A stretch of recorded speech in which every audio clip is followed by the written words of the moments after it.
bossing, ngayon i-share ko naman ang pagkabit ng brake pad ng Toyota Fortuner, ano. Gagamit lang tayo ng flat screw, saka nyo i-press yung piston, caliper piston. So nakita nyo naman, oh. So ito yung ano, brake pad, oh. So i-share natin yung paano pagkabit.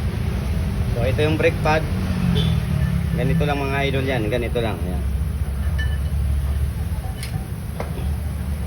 Share ko lang para yung hindi masyadong alam ng ganito, yan, malaman nyo na.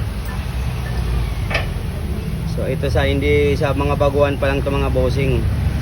Sa mga baguhan at sa gustong mag DIY, pwedeng ano to, gayahin. So yan, basic lang, madali lang. So ito yung ano, clip, pin. So ang gagawin natin dito, ganyan yan, oh, ganyan. Yan, ganyan. So ganyan ang lagay niyan. So ang gagawin natin dito, i-clip na natin.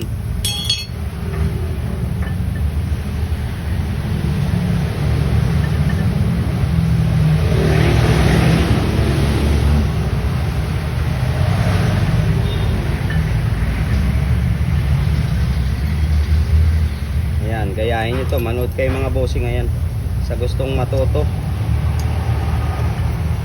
Yan, sa mga gustong mag DIY, pwede rin yan.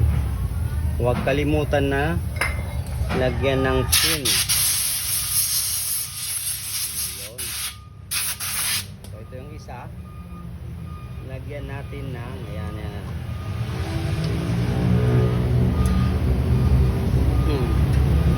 Saka pupukin ng padandahan.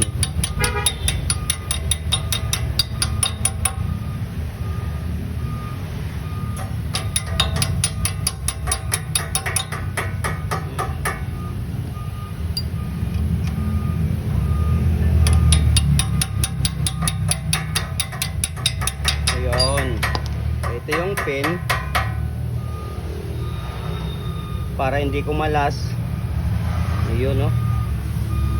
Yan lang mga bossing, ayan. So ito yung caliper. So ito na. Basic lang mga bossing, di ba? Sana may natutunan kayo. Thank you.